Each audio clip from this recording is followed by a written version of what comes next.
আসসালামু আলাইকুম। সঞ্চয়পত্রে মুনাফার হার বাড়ালে ব্যাংকে কেউ টাকা রাখবে না। বিস্তারিত জানতে সম্পূর্ণ ভিডিওটি মনোযোগ সহকারে দেখুন। অন্তর্বর্তীকালীন সরকারের অর্থ এবং বিজ্ঞান ও প্রযুক্তি উপদেষ্টা ডক্টর সালেউদ্দিন আহমেদ বলেছেন, সঞ্চয়পত্রে মুনাফার হার বাড়ানোর বিষয়টি খুবই সংবেদনশীল এবং এর সঙ্গে দেশের ব্যাংকিং খাতের স্থিতিশীলতা ও তারল্য সরাসরি সম্পৃক্ত। যদি মুনাফা বাড়িয়ে দিই তাহলে সবাই সঞ্চয়পত্র কিনবে আর ব্যাংকে টাকা রাখবে না। তখন ব্যাংকগুলো টাকা পাবে কোথা থেকে? শনিবার 5 জুলাই দুপুরে ব্রাহ্মণবাড়িয়ার নবীনগর উপজেলা পরিষদ মিলনায়তনে সরকারি কর্মকর্তাদের সঙ্গে মতবিনিময় শেষে সাংবাদিকদের এক প্রশ্নের জবাবে তিনি এসব কথা বলেন। সালেউদ্দিন আহমেদ বলেন, দেশের খারাপ অবস্থানে থাকা ব্যাংকগুলোকে ঘুরে দাঁড় করাতে বাংলাদেশ ব্যাংক সক্রিয়ভাবে পুনর্বাসনের কাজ করছে।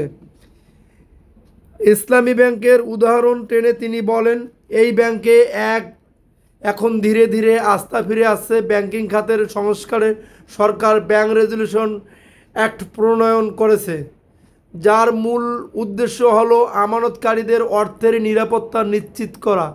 সালেউদ্দিন আহমেদ আরও বলেন, যারা ব্যাংকে টাকা জমা রেখেছে তাদের টাকা ফেরত দেওয়া হবে, এ বিষয়ে সরকার প্রতিশ্রুতিবদ্ধ। তবে সময় লাগতে পারে, কারণ অনেকে টাকা নিয়ে পালিয়ে গেছে। পৃথিবীর কোনো উন্নত দেশেও এ ধরনের ঘটনা সহজে দেখা যায় না। এনবিআরের জাতীয় রাজস্ব বোর্ড চলমান অস্থিরতার প্রসঙ্গে তিনি বলেন, সমস্যার সমাধানে সরকারের পক্ষ থেকে আলোচনা চলছে। 5 সদস্য বিশিষ্ট একটি শক্তিশালী কমিটি গঠন করা হয়েছে, যারা রাজস্ব প্রশাসনে শৃঙ্খলা ফিরিয়ে আনতে কাজ করছে।